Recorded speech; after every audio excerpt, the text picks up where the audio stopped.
The U.S.-China trade war rages on. Barring progress in negotiations, 10% tariffs that the U.S. imposed on $200 billion in Chinese goods will increase to 25% as of Jan.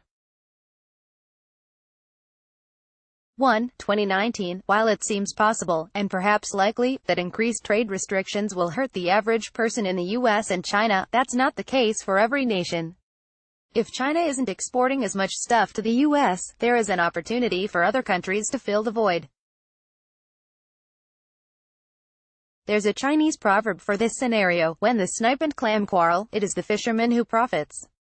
In this case, the fisherman may well be Vietnam or the Philippines. In a recent analysis, World Bank economist Massimiliano Calli found that if all planned tariffs go into effect, U.S. imports from China will fall by nearly $70 billion. This would amount to 14% of all U.S. imports from China. Many of those imports are electronics, machinery, furniture, and vehicles. In his analysis, which was published by the Center for Economic and Policy Research, Calli explores which countries might be able to replace those imports.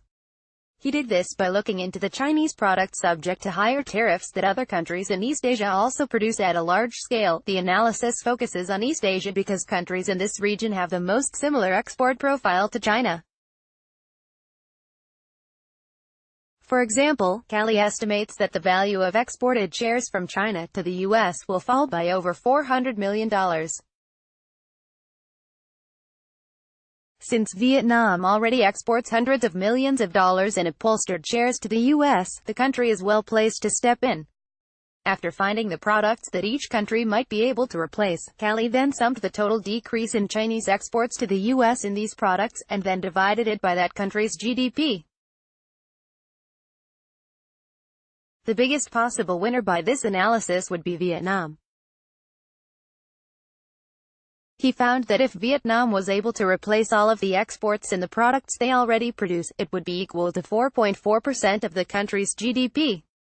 Other countries that could be winners are the Philippines, 4.1%, and Cambodia, 3.6%. Calli points out that this is the absolute most a country might benefit from replacement, so the likely gains are much smaller. Still, he thinks this is good representation of the potential gains for each of these countries. The analysis also points out that other East Asian countries risk being collateral damage in the trade war. Taiwan and Malaysia both export a large amount of goods to China that are used in manufacturing the products that are exported in the U.S. Calli estimates that the trade war could decrease Taiwan's GDP by over 0.2%. When the snipe and clam quarrel, sometimes the fisherman also gets caught in the crossfire.